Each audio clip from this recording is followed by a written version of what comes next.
Spark എന്ന് പറയാനായിട്ട് അന്ന് ഞങ്ങളൊക്കെ പഠിച്ചുകൊണ്ടിരിക്കുന്ന സമയത്ത് there are only two options. Either you go for medicine or you go for engineering. അപ്പം മെഡിസിൻ അത്ര വലിയ ഇൻട്രസ്റ്റ് ഉണ്ടായിരുന്നില്ല.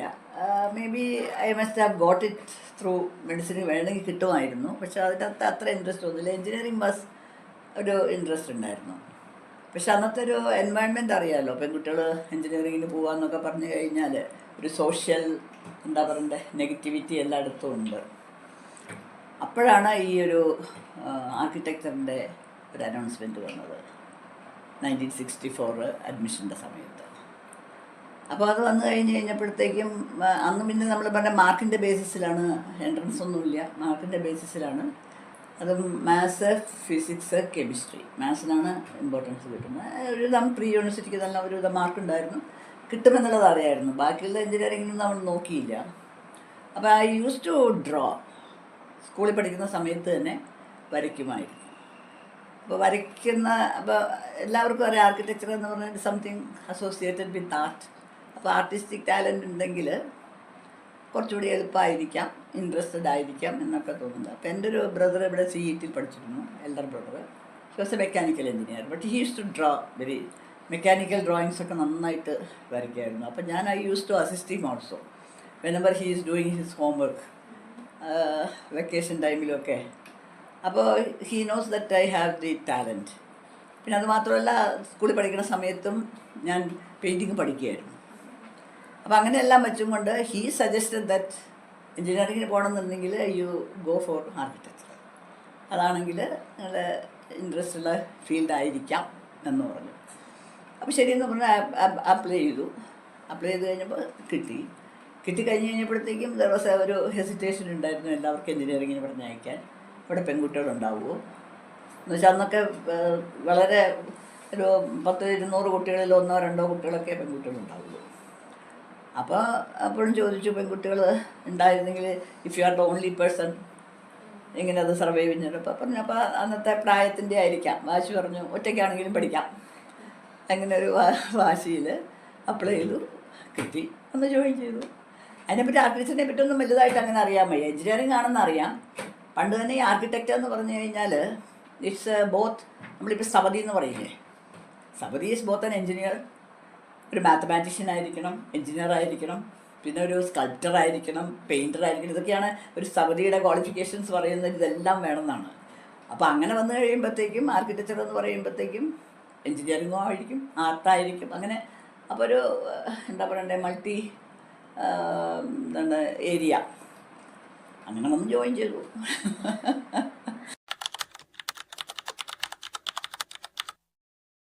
ഇപ്പം നിങ്ങൾക്ക് അറിയാമല്ലോ എന്താണ് ആർക്കിടെക്ചർ എന്നും എന്തൊക്കെയാണ് വരുന്നത്.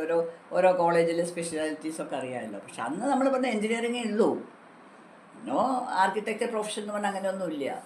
നമുക്കറിയാവുന്ന ആർക്കിടെക്ട്സ് എല്ലാവരും എൻജിനീയേഴ്സാണ്. അപ്പോൾ അതുകൊണ്ട് അങ്ങനെ ഒരു വ്യത്യാസം നമുക്ക് തോന്നിയിട്ടില്ല. പിന്നെ അതുമാത്രമല്ല, അന്ന് എനിക്ക് തോന്നുന്നു ഇന്നത്തെ പോലത്തെ ഉള്ളൊരു എന്താ പറയണ്ടേ സിലബസ് ഒന്നും അല്ല. മോസ്റ്റ്ലി ടെക്നിക്കലാണ് കൂടുതലും. എൻജിനീയറിങ് ബേസ്ഡ് ആയിരുന്നു. ആർക്കിടെക്ചർ ബേസ്ഡ് ആയിക്കാട്ടിൽ നമുക്ക് പറയുകയാണെങ്കിൽ നമ്മൾ more concerned about the structure, more concerned about ആ രീതിയിലായിരുന്നു. എസ്തറ്റിക്സ് ഓഫ് കോഴ്സ്, എസ്തറ്റിക്സ് ഇല്ല എന്നല്ല ഞാൻ പറയണത്. പക്ഷെ ഇപ്പോഴത്തെ ഒരു ട്രെൻഡ് അനുസരിച്ചിട്ട് you are not concerned about the basic fundamentals of engineering. എല്ലാം ആർട്ടും ആർട്ടിസ്റ്റിക് അങ്ങനത്തെയൊക്കെയുള്ള ഒരു പോക്കാണ് എനിക്കിപ്പോൾ പലപ്പോഴും കണ്ടിട്ട് തോന്നിയിരിക്കുന്നത്. പക്ഷെ അന്ന് അങ്ങനെയല്ലായിരുന്നു.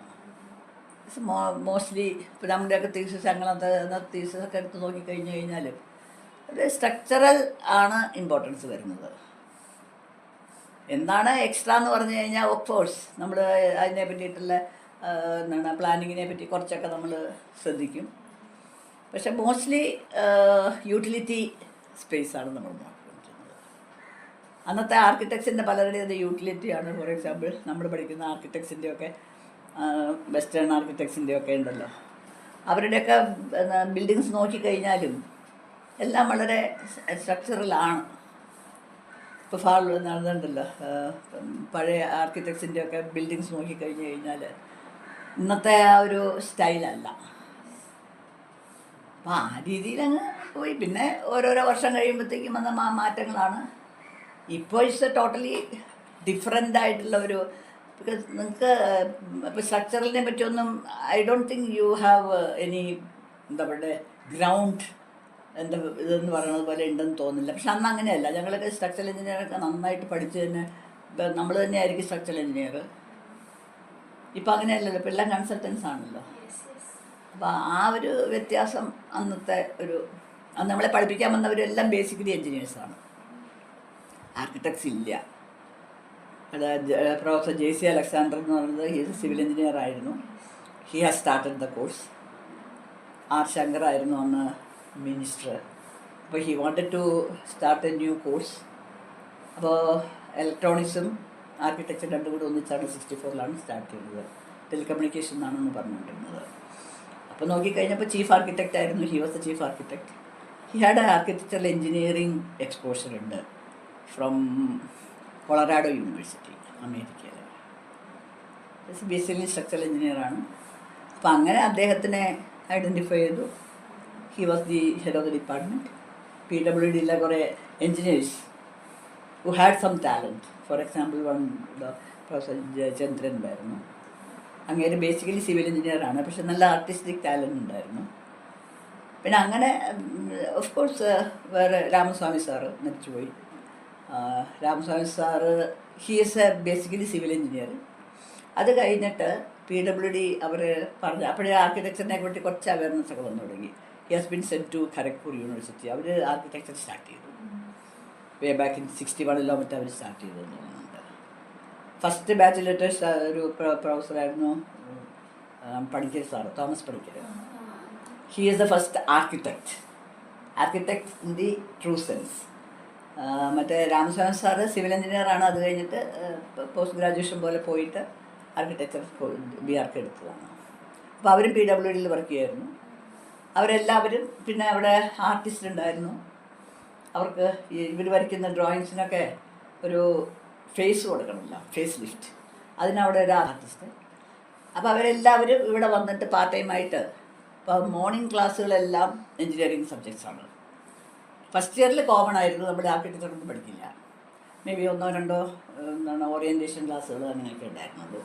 സെക്കൻഡ് ഇയർ മുതലാണ് ആർക്കിടെക്ചർ തുടങ്ങുന്നത്. അപ്പോഴും രാവിലത്തെ ക്ലാസ്സുകളെല്ലാം എഞ്ചിനീയറിങ്ങിനായിരുന്നു ഇമ്പോർട്ടൻസ്. അപ്പോൾ രാവിലെ മുഴുവൻ എഞ്ചിനീയറിംഗ് ക്ലാസ്, മാത്തമാറ്റിക്സ് ഇതെല്ലാം പഠിക്കുമായിരുന്നു. സ്ട്രക്ചറൽ എഞ്ചിനീയറിംഗ്, അത് ഗ്രാഫിക്സ്. ഉച്ചയ്ക്ക് ശേഷമാണ് ഇവർ ഡിസൈനും ഒക്കെ ആയിട്ട് വരും. ഒരു 2 മണിയാകുമ്പോൾ അവർ PWDയിൽ നിന്ന് ദ ഹോൾ ബാച്ച് വരും. അപ്പോൾ അന്ന് ഈ കാറുകളൊക്കെ വളരെ റെയറാണ്. അപ്പോൾ ഇവർ കാറിലിങ്ങനെ വന്ന് എല്ലാവരും കൂടി വന്ന് നമ്മളിപ്പോഴത്തെ CGPU ഇല്ലേ, ആ കോർണറായിരുന്നു ഞങ്ങളുടെ കോർണർ. അതിൻ്റെ CGPU ഹാളിൽ അവിടെ അന്ന് ഡ്രോയിങ് ഹാളുകളായിരുന്നു. ഇപ്പോൾ CGPU's ഓഫീസില്ലേ, that was a professors room. അതിൻ്റെ ഓപ്പോസിറ്റ് സൈഡിൽ ഇപ്പോൾ എനിക്ക് തോന്നുന്നു കമ്പ്യൂട്ടർ എന്തോ ഉണ്ട്. ആ ഏരിയ മുഴുവനായിരുന്നു നമ്മുടെ ഏരിയ. 4 ക്ലാസ് റൂം ഉണ്ടായിരുന്നു, ആർക്കിടെക്ചർ ഡിപ്പാർട്ട്മെൻറ്റ്. അവിടെയും ഒരു സ്റ്റാഫ് റൂം ഉണ്ടായിരുന്നു. That confine to that area.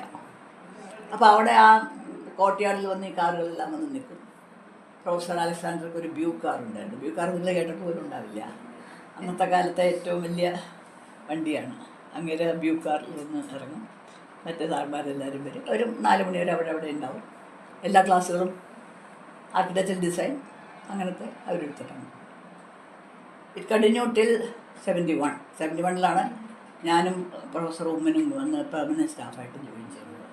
അതുവരെ ദിസ് വാസ് ദ സിസ്റ്റം എല്ലാം. പിന്നെ ഇതൊക്കെ ഉണ്ടല്ലോ നമ്മുടെ അക്യൂസ്റ്റിക്സ്, അതുപോലെ ഇലക്ട്രിക്കൽ, അതൊക്കെ കോളേജിൽ തന്നെ ബാക്കി പ്രൊഫസർമാരാണ് പഠിപ്പിക്കുക. ഡിസൈൻ അസോസിയേറ്റഡ് ക്ലാസ്സസ് ഇവർ വന്നിട്ട്.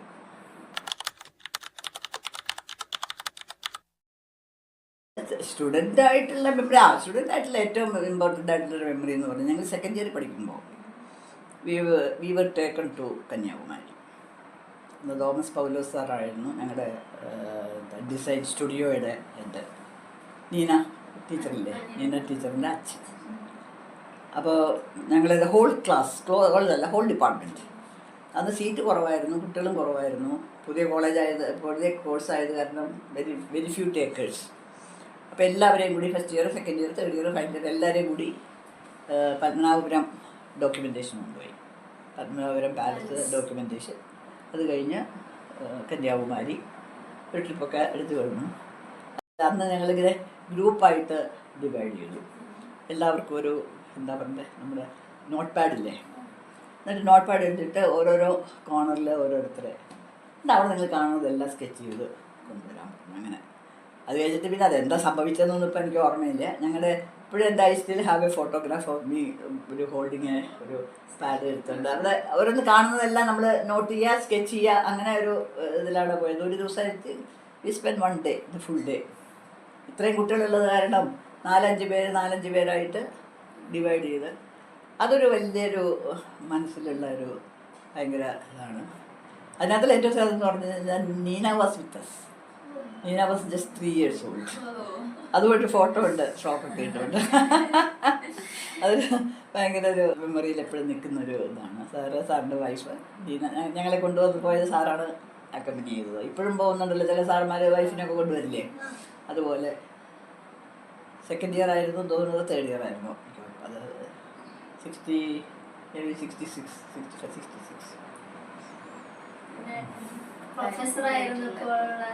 പ്രൊഫസറായപ്പോൾ ഭയങ്കര ഇഷ്യൂസൊക്കെ ആയിരുന്നു. കുട്ടികൾ ചെയ്യുന്നത് you have to do on your own, വേറെ ആരും കോപ്പി ചെയ്യുന്നതൊന്നും. അന്ന് വെളിയിൽ നിന്ന് സ്റ്റുഡൻസ് വരും, നോർത്ത് ഇന്ത്യയിൽ നിന്നൊക്കെ വരും. ദിവസം 1 student, പേര് പോർക്കുന്നില്ല. അപ്പോൾ ഒരു ഡ്രോയിങ് കൊടുത്തു, ഇത് പെർഫെക്റ്റായിട്ട് ചെയ്തുകൊണ്ടുവന്നു. I became suspicious. ഇത് അവൻ ചെയ്തതല്ല, ഇത് ആരെ കൊണ്ടെങ്കിലും ചെയ്യിപ്പിച്ചതാണ്, കോപ്പി എടുത്തതാണ്. എനിക്ക് ഭയങ്കര ഇതാണ്. ഞാൻ ജോയിൻ ചെയ്ത ഉടനെയാണ്, എനിക്ക് അത്ര എക്സ്പീരിയൻസ് ഒന്നും ആയിട്ടില്ല. അത് എന്ത് കഴിഞ്ഞാൽ ഞാനത് അക്സെപ്റ്റ് ചെയ്യില്ല. അവൻ പറയുന്നത് ഞാൻ തന്നെ ചെയ്തതാണ് മാഡം, ഞാൻ തന്നെ ചെയ്തതാണ് മാഡം. ഞാൻ പറഞ്ഞില്ല, എനിക്ക് വിശ്വസിക്കണം. പിന്നെ അവൻ പറഞ്ഞു ഞാൻ മാഡത്തിന് മുമ്പിൽ വെച്ച് ചെയ്യാം. And he did it. അവൻ സബ്മിറ്റ് ചെയ്ത പോലെ അതേപോലെ തന്നെ അവൻ സബ്മിറ്റ് ചെയ്തു.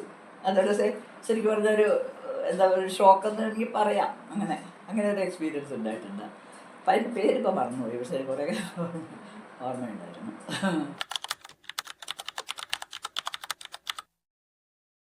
ഇന്ന് പിന്നെ നിങ്ങളാരും ഒന്നും ചെയ്യുന്നില്ല, എല്ലാം മെഷീൻ ഇതാണ്. അത് എനിക്ക് ഡൈജസ്റ്റ് ചെയ്യാൻ ഇത്തിരി ബുദ്ധിമുട്ടുണ്ട്.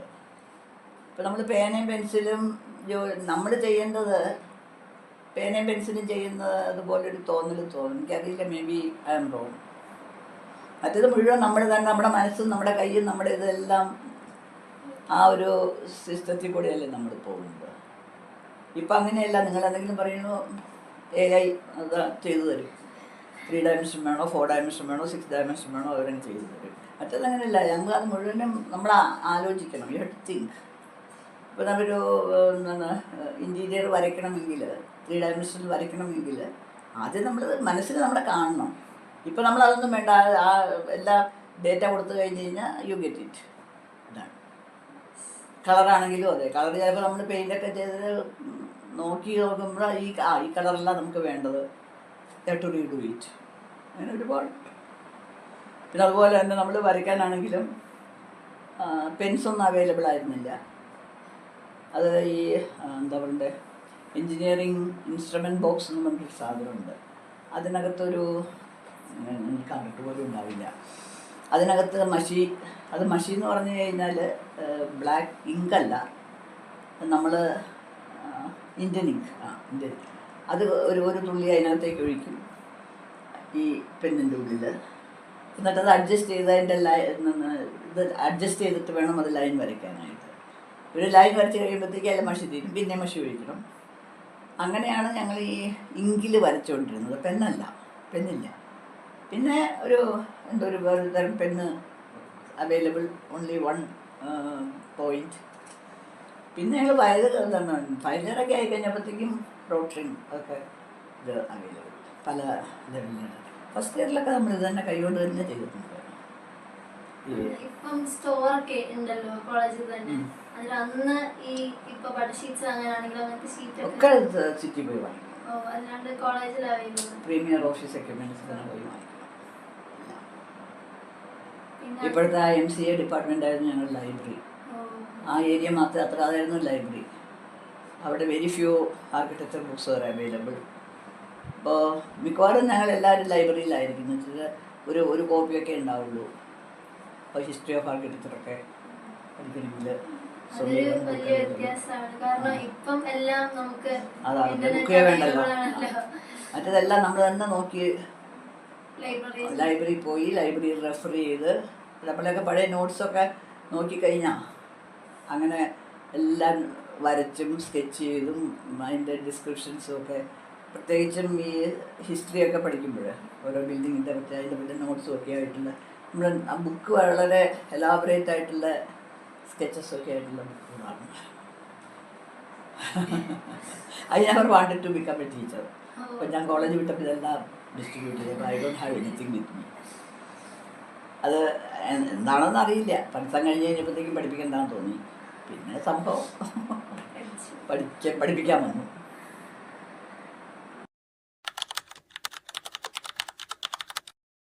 അതിനൊന്നും വലിയ വ്യത്യാസമുണ്ടെന്ന് തോന്നുന്നില്ല. നമ്മൾ ആദ്യം തന്നെ എന്തെങ്കിലും ചെറിയൊരു ബിൽഡിങ്ങിനെ പറ്റിയിട്ട് അല്ലെങ്കിൽ നിങ്ങളുടെ വീടിനെ പറ്റിയിട്ട് നിങ്ങൾ സ്കെച്ച് ചെയ്യൂ. ആ രീതിയിലുള്ള അത് തന്നെയായിരുന്നു. അത് പ്രോസസ്സ് വാസ് ആൾമോസ്റ്റ് ഐഡൻറ്റിറ്റി. ഇപ്പോഴും അങ്ങനെ തന്നെയല്ലേ. ഫസ്റ്റ് ഇയറിൽ സ്മോൾ പ്രോജക്ട്സ്, 1 റൂം, അന്നത്തെ ഷെൽട്ടർ, ഇതൊക്കെ എപ്പോഴും ഓർക്കുന്നുണ്ട്. ബസ് ഷെൽട്ടർ, അതിൻ്റെ ഡിസൈൻ ഓഫ് ബെൽസ് അങ്ങനത്തെ കുഞ്ഞു കുഞ്ഞ് അതൊന്നും വലിയ വ്യത്യാസം ഉണ്ടെന്ന് എനിക്ക് തോന്നുന്നില്ല. തീസിസ് ഒരുപാട് മാറിപ്പോയി. ഞങ്ങളുടെ സമയത്തൊന്നും ഇത്രയ്ക്കൊന്നും എലാബറേറ്റ് ആയിട്ടുള്ള തീസിസ് ഒന്നുമില്ല. ഞങ്ങളൊരു 10-20 ഷീറ്റൊക്കെ ഉണ്ടാവും. അതിങ്ങനെ ഈ പറഞ്ഞ പോലെ തന്നെ വളരെ എന്താ പറയണ്ടേ, ബേസ് ടൈപ്പ് ഓഫ് ഡ്രോയിങ്സ് നമ്മൾ തന്നെ കൈകൊണ്ട് വരച്ച് വേണമല്ലോ. എന്താ, we never had any guides. PWD പ്രൊഫസർമാരല്ലേ, അവിടെ പോയി വെയിറ്റ് ചെയ്ത് നോക്കിക്കഴിഞ്ഞാൽ എല്ലാം നോക്കി പറയും മതി. എൻ്റെ ഗൈഡ് രാമസ്വാമി സാറായിരുന്നു. രാമസ്വാമി സാർ അന്ന് ചീഫ് ആർക്കിടെക്റ്റാണ്. അദ്ദേഹത്തിന് അവിടെ പോയി കാണാൻ നിന്ന് അവസാനം വരുമ്പോൾ സാറ് എന്താ കുട്ടി ചോദിക്കും. അപ്പോൾ ഇങ്ങനെ സ്കെച്ചൊക്കെ കൊണ്ടുവന്നിട്ടുണ്ടോ? ഉണ്ട്, നോക്കി ശരി. ഡയറക്ഷൻസൊക്കെ അത്രയൊക്കെ തന്നെ ഉള്ളൂ. നമ്മൾ അവരവർ ഇപ്പോൾ പറഞ്ഞ പോലെ നമ്മൾ തന്നെ വളരുക എന്ന് പറയില്ലേ. ഗൈഡൻസ് ഇല്ലേ എന്ന് ചോദിച്ചാൽ ഉണ്ട്.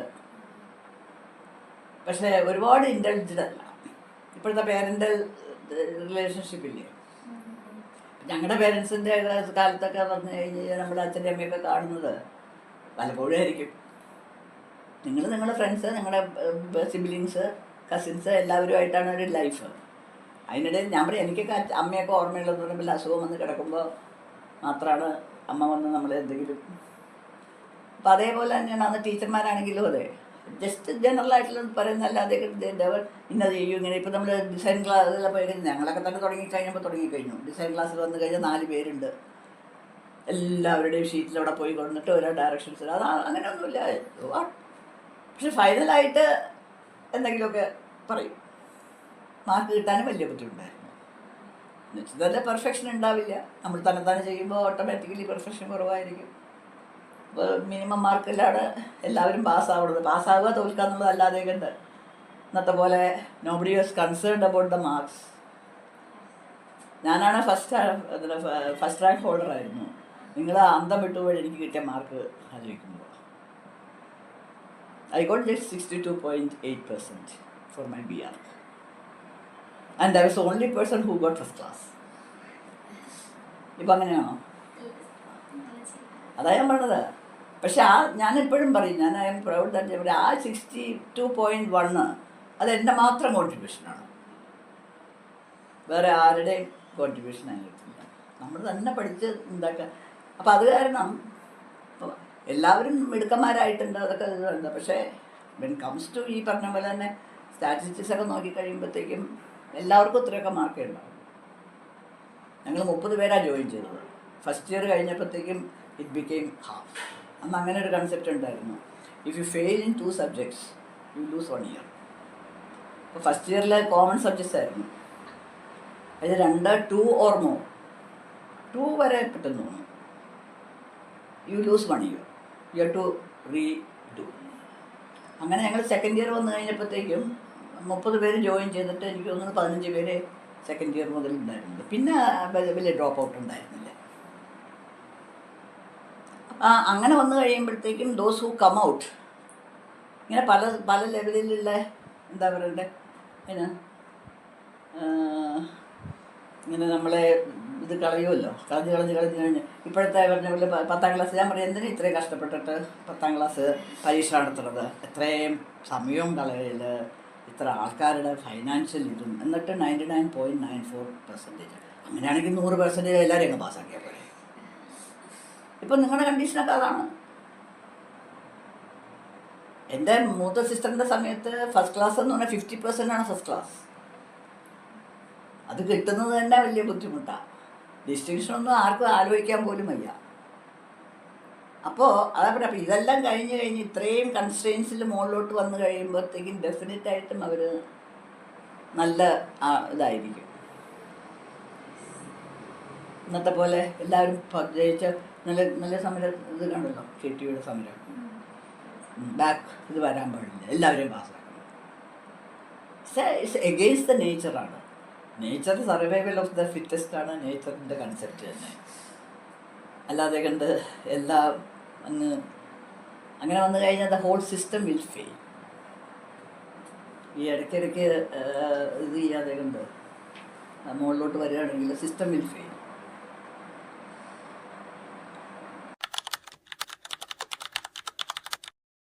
നമ്മളൊന്നും അങ്ങനെ ഹാങ് ഔട്ട് അല്ല, ഹോസ്റ്റലിൽ ഹാങ് ഔട്ട് തന്നെ ഉണ്ടായിരുന്നു. ആ ഒരു കൺസെപ്റ്റേ ഇല്ല.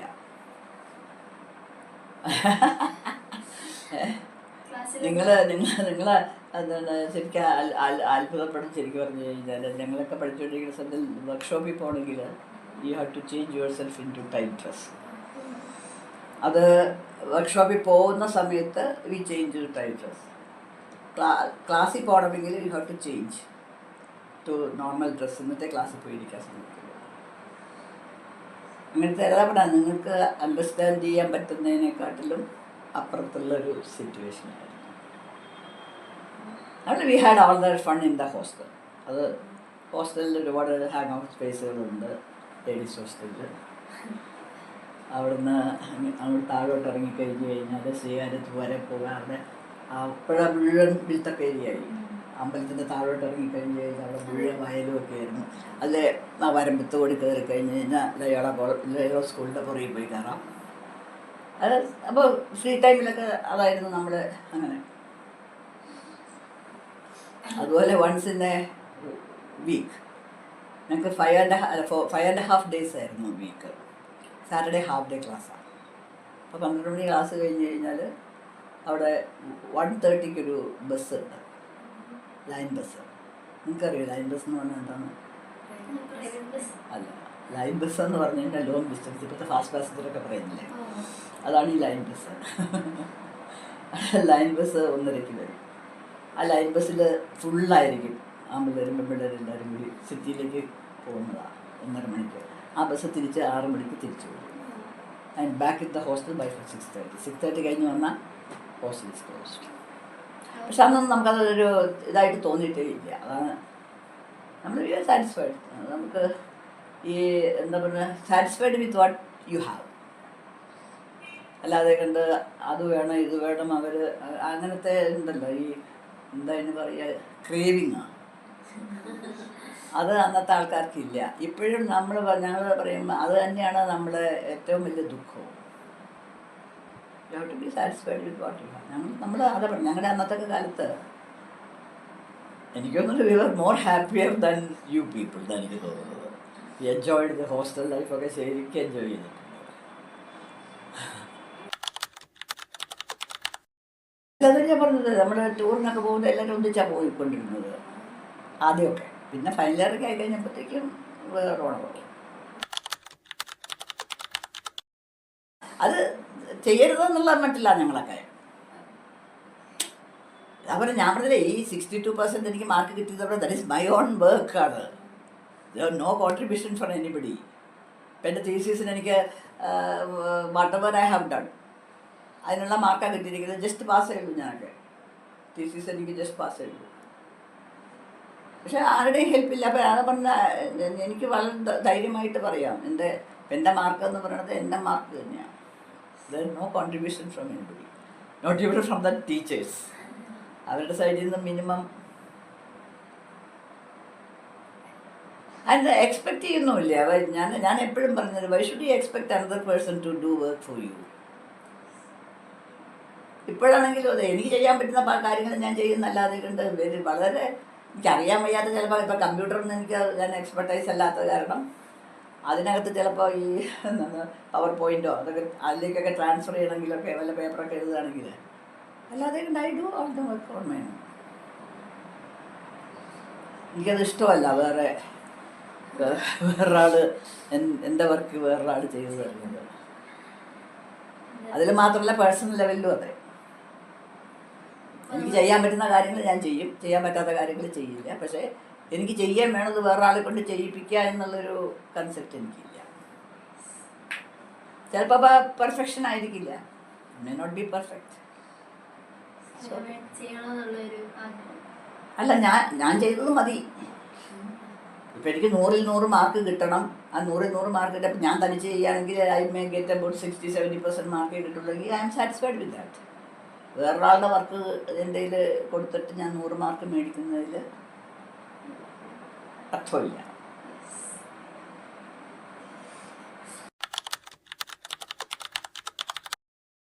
B on your on.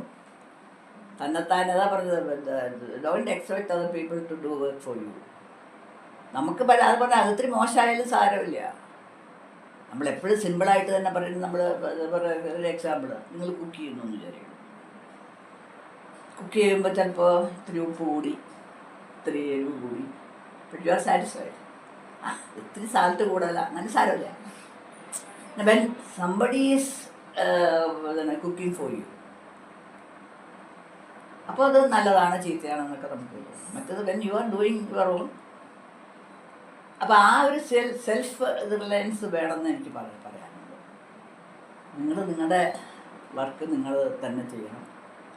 And you should be satisfied. ഡെഫിനറ്റായിട്ടും പറ്റും. അങ്ങനെയാണെങ്കിൽ മാത്രമേ എനിക്ക് തോന്നുള്ളൂ യു ക്യാൻ കം ഫോർവേഡ്. ഇതെൻ്റെ അഭിപ്രായമാണ്. മേ ബി നിങ്ങൾ പറയും, മാഡം എന്താ പറയുക, പഴയ ജനറേഷനാണ് എന്നൊക്കെ പറയും. അല്ല, പക്ഷെ എൻ്റെ ഒരു ഇതാണ്, നമ്മുടെ വർക്ക് നമ്മളെ കൊണ്ട് ചെയ്യാൻ പറ്റും, നമ്മൾ ചെയ്യാം. B satisfied with that. കുട്ടികളോട് പറയാനുള്ളത് അതേ ഉള്ളൂ. You work on your on, work hard, do your best and you will get the reward. ചിലപ്പോൾ ഈ പറഞ്ഞ പോലെ തന്നെ ഉടനെ കിട്ടുന്നില്ല. May be at A later stage. പഠിപ്പിക്കുന്ന സമയത്ത് ഒരുപാട് എനിക്ക് എന്താ പറയുക, പിള്ളേർ ഒരുപാട് പേര് എനിക്ക് എഗെയിൻസ്റ്റ് ആയിരുന്നു. ഖരാവോയും ഒക്കെ ചെയ്യുമായിരുന്നു പിള്ളേർ. പക്ഷെ ഞാൻ നിങ്ങൾക്ക് ഡിസർവ് ചെയ്യുന്ന മാർക്കേ ഞാൻ തരുള്ളൂ. അല്ലാണ്ട് നിങ്ങൾ പഠിച്ചു കഴിഞ്ഞാൽ I will give you more marks. അല്ലാതെ ഞാൻ പഠിക്കാതെ ഇരുന്ന് നിങ്ങൾ മാർക്ക് തരണം എന്ന് പറഞ്ഞു കഴിഞ്ഞാൽ no, I am not going to give you. അത് അങ്ങനെ ഒരുപാട് ഇഷ്യൂസ് പിള്ളേരുമായിട്ടുണ്ടായിട്ടുണ്ട്. മാർക്കിൻ്റെ ബേസിസിലൊക്കെ കോടതി വരെയൊക്കെ പോകേണ്ടി വന്നിട്ടുണ്ട്. Truthfulness. You should be truthful to yourself. അല്ലാതെ കണ്ട് ഞാൻ ആരാണ് എന്നുള്ളത് എനിക്ക് തീർച്ചയായിട്ടും അറിയാം. അത് ഞാൻ അതിനകത്തൊരു എന്താ പറയുക, ഒരു സൂപ്പർഫിഷ്യലായിട്ടുള്ള യാതൊന്നുമില്ല. അത് പണ്ട് ഞാൻ പ്രിൻസിപ്പലായിട്ടിരിക്കുമ്പോൾ ചോദിച്ചു, മാഡം എങ്ങനെ ഇത്രയും ധൈര്യം എന്ന് ചോദിച്ചു. എൻ്റെ ഇതിലെ 2-3 ഖരാവോയൊക്കെ ഞാൻ പ്രിൻസിപ്പലായിരിക്കുമ്പോൾ സീരിയസ് ആയിട്ടുള്ള ഇഷ്യൂസൊക്കെ ഉണ്ടായിരുന്നു. അപ്പോൾ ഞാൻ പറഞ്ഞു, ഞാൻ എനിക്ക് വിശ്വസിക്കുന്നത് ഏതാ ശരിയാണെന്ന് വിചാരിക്കുന്നത് അത് ഞാൻ ചെയ്യും. അത് ആരും പറയണ്ട, ഐ വിൽ ഡു ഇറ്റ്. തെറ്റാണ് എന്ന് ചോദിച്ചു കഴിഞ്ഞാൽ ഞാൻ ആര് വന്ന് പറഞ്ഞാലും I will not do it. എൻ്റെ കൺവിക്ഷൻ. അപ്പോൾ അത് എന്താ ശരി തെറ്റെന്ന് ചോദിച്ചു കഴിഞ്ഞാൽ which is good for you, നിങ്ങൾക്ക് എന്താണ്, കുട്ടികൾക്ക് എന്താണ് നല്ലത്, അത് എൻ്റെ സത്യമാണ്. അതിനു വേണ്ടിയാണ് ഞാൻ നിൽക്കുന്നത്. അപ്പോൾ അതിൻ്റേതായിട്ടുള്ള ചില ഇഷ്യൂസ് ഉണ്ടാവും. അപ്പം അതാണ് എൻ്റെ ധൈര്യം. ഞാൻ എന്താ ശരിയെന്ന് വിചാരിക്കുന്നത് ആ ശരി എന്നുള്ളത് നിങ്ങളുടെ നന്മയ്ക്ക് വേണ്ടിയുള്ള ശരിയാണ്, അല്ലാണ്ട് എൻ്റെ നന്മയ്ക്കല്ല. നിങ്ങൾ നന്നായാൽ നിങ്ങൾക്ക് കൊള്ളാം, അല്ലാണ്ട് എനിക്കൊന്നും അതിന് കിട്ടുന്നില്ല. അപ്പോൾ അതാണ് എൻ്റെ ശരി. അപ്പോൾ സൊസൈറ്റിയിലാണെങ്കിലും for the benefit of the society whatever I am doing is, എൻ്റെ മനസ്സിൽ അങ്ങനെയുണ്ട്, ആരെയും ഉപദ്രവിക്കരുത്, നല്ലത് ചെയ്യണം. പക്ഷേ ഹ്യൂമൻ ബീയിങ് ആകുമ്പോൾ ചിലപ്പോൾ നമ്മൾ ചെയ്തത് എല്ലാവർക്കും ഇഷ്ടപ്പെടും. അതേപോലെ ഒരുപാട് കുട്ടികൾ പഠിക്കുന്ന സമയത്ത് ദേഷ്യപ്പെട്ട ആൾക്കാർ പലരും ഉണ്ട്. പക്ഷെ അത് കഴിഞ്ഞിട്ട് അവർ വന്നിട്ട് they have realised their mistake എന്ന് വെച്ചാൽ ആ പ്രായത്തിൻ്റെയാണ്. അതുകൊണ്ട് ഞാനിവിടെ എനിക്ക് ആ കുട്ടികളോട് ദേഷ്യമൊന്നുമില്ല, അത് അവരുടെ പ്രായത്തിൻ്റെയാണ്. അപ്പോൾ അവർ എക്സ്പെക്റ്റ് ചെയ്യുന്ന സാധനം, അപ്പോൾ നിങ്ങളുടെ പേരൻ്റ് നിങ്ങൾ പറഞ്ഞ ഒരു ഐസ്ക്രീം വേണം, അച്ഛൻ ഐസ്ക്രീം വാങ്ങിച്ച് തന്നില്ലെങ്കിൽ നിങ്ങൾക്ക് അച്ഛനോട് ദേഷ്യം വരും. ഈ ഐസ്ക്രീം കഴിച്ചാൽ നിങ്ങൾക്ക് നല്ലതല്ല എന്ന് അറിയുന്നത് കൊണ്ടാണ് അച്ഛൻ ഐസ്ക്രീം വാങ്ങിച്ച് തരാത്തത് എന്നുള്ളത് പിന്നെ മനസ്സിലാവും. അതാണ് ഞാൻ പറയുന്നത്. അപ്പം അതുകൊണ്ട് നമ്മൾ എല്ലാവരെയും സാറ്റിസ്ഫൈ ചെയ്തിട്ടില്ല. അപ്പം നമ്മൾ കൺവിക്ഷൻ, ആ കൺവിക്ഷൻ എന്ന് പറയുന്നത് four the benefit of the students ആണ്. നിങ്ങൾ ഭാവിയിൽ നിങ്ങൾ എങ്ങനെയാവണം അതിനെ പറ്റിയിട്ടുള്ളൊരു കൺവിക്ഷൻ ഉള്ളത് കൊണ്ടാണ് അത്ര കുറച്ച് സ്ട്രിക്റ്റ് ആയിട്ട് പോകുന്നത്. ആ പ്രായത്തിൽ നിങ്ങൾക്ക് ചിലപ്പോൾ പിടിക്കില്ല, സാരമില്ല.